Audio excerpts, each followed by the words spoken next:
Okay, these are my garden boxes that I built. Actually, they're Andra's. But I built these garden boxes out of just those red logs you get at Home Depot or Lowe's. Kind of expensive, but do raised boxes, I don't think it's much more than any of the other, or any other material you might use. Okay, this is the aerial view of the whole garden area, and was supposed to be bigger, but we downsized it slightly. Was supposed to have a whole nother set of boxes there, but we figured this would probably be plenty. Okay, there's the garden boxes from up above. Wanted them close to the house so that it'd be easy access to go out and work on them.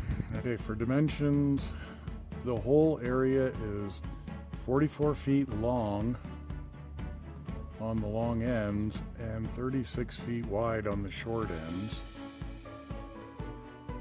And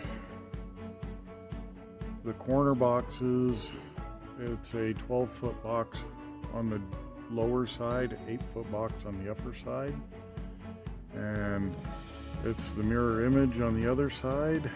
And then the main middle boxes were,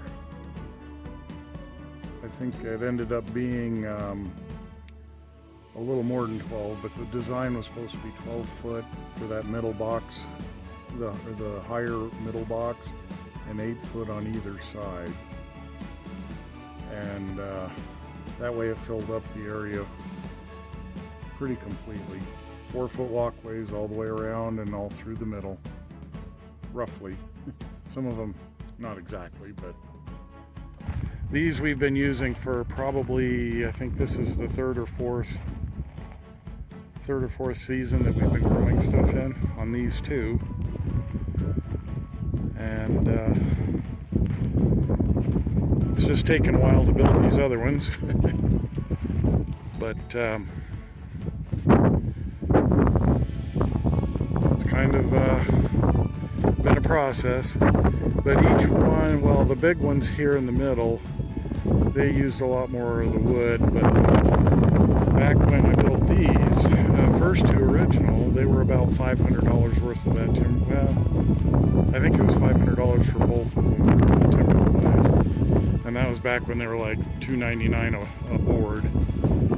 And then I think they were about $4 to $4.50 a board for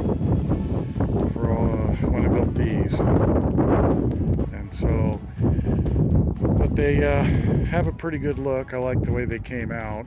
And when they get them all done, get all the dirt in them, it's gonna really look good. But those are the garden boxes.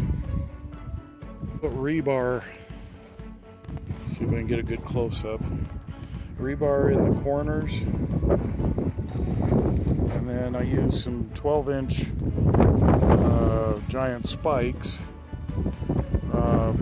to kind of reinforce in between, you know, on all the levels,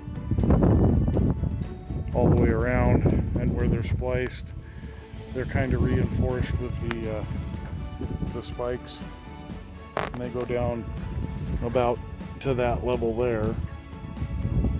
So about 4 of the boards, because they're 12-inch. So as I built it up, I was doing that as it went up. So